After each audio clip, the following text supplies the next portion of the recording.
बंगाल वालों अगर बुरा नहीं माने तो एक बात अर्ज करूं हाथ जोड़ के, मस्जिदों के 2-2 करोड़ के मीनार बनाने की बजाय कोशिश करो कि वो 2-2 करोड़ गरीबों पे खर्च करो और उनको मजबूत करो। अगर हमारी कौम 10 साल में मजबूत हो गई तो 2 नहीं बल्कि 10 करोड़ के मीनार हम बना सकेंगे। इसलिए मेरी गुजारिश है, जलसों के खर्चे भी कम करो, शादियों के खर्चे भी कम करो और सब खर्चे कम करके अपनी कौम को मजबूत करो। हुजूर अलैहिस्सलाम इसीलिए तशरीफ लाए थे। तो दीनदार बनो, मालदार बनो और नंबर 3 एजुकेशन पे बहुत मेहनत करो।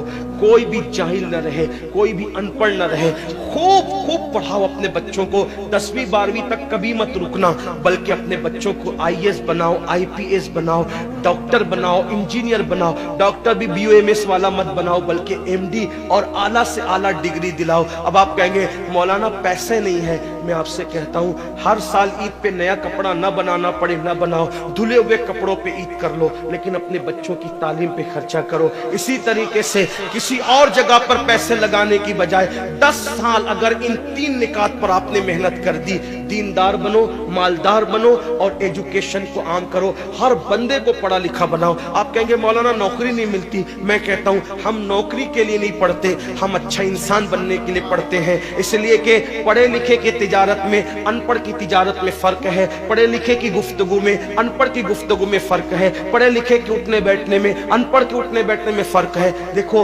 आप ये नहीं कहता हूँ कि आप सब अनपढ़ हो, लेकिन एक बात आपसे कहता हूँ, महफिल में पढ़े लिखों का अंदाज और होता है, अनपढ़ लोगों का अंदाज और होता है। खाने में, पीने में, उठने में, बैठने में तालीम को आम करो।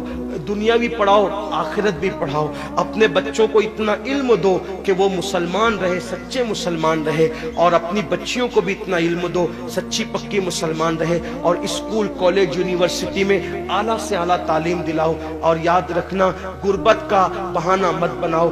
बिटिया की शादी होती है तो लाखों रुपए कहाँ से आते हैं। और आपसे कहता हूँ, 8 घंटे मेहनत करने की बजाय 16 घंटे मेहनत करो। मेहनत में पीछे मत हटो, अपने बच्चों को पढ़ाओ। सिर्फ 10-12 साल हिंदुस्तान के तमाम मुसलमान मेहनत करके अपने बच्चों पे मेहनत कर ले, कोशिश कर ले, काविश कर ले, तो देखना नक्शा बदल जाएगा। ये भी आपसे कहता हूँ, एक बात कहता हूँ, मना नहीं कर रहा हूँ, अगर मुझसे गलती हो तो मेरे उलमा इस्लाह करेंगे। आप मेरी जात को देख के कबूल नहीं करना। बाप के चेहलुम पर 40 देग पकाने की बजाय 1 देग पकाओ।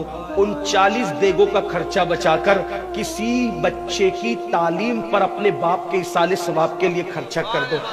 पीर साहब के मजार पर 1 लाख की चादर ला के डालने की बजाय 100 रुपए की चादर डाल दो। बाकी के पैसे बचाकर गरीबों की तालीम पे खर्चा कर दो। पीर साहब के इसाले सवाब के लिए वो उस 1 लाख की चादर से जितना खुश होंगे, वो 100 रुपए की चादर से भी उससे ज्यादा खुश होंगे, क्योंकि आपने किसी को उठा दिया, किसी को आपने तरक्की पे ले गए। एक बात कहता हूँ, मेरा पीर जन्नती है तो मेरे पीर को मेरी 1 लाख की चादर से क्या गरज। उसको तो जन्नत में उससे बेहतर लिबास मिल चुका है, उसको तो 1 लाख का उससे बेहतर लिबास मिल चुका है। तो ये बातें तल्ख लगे, माफ करना, लेकिन आपसे एक बात कहता हूँ, रसूमात से निकलो, हकीकतों की तरफ आओ। रसूमात से निकलो, सच्चाइयों की तरफ आओ। एक दूसरे को गिराने की कोशिश मत करो, एक दूसरे को उठाने की कोशिश करो। आपस के झगड़े खत्म करो। तेरा सिलसिला बड़ा, मेरा सिलसिला बड़ा, तेरी बिरादरी बड़ी, मेरी बिरादरी बड़ी, तेरा पीर बड़ा, मेरा पीर बड़ा।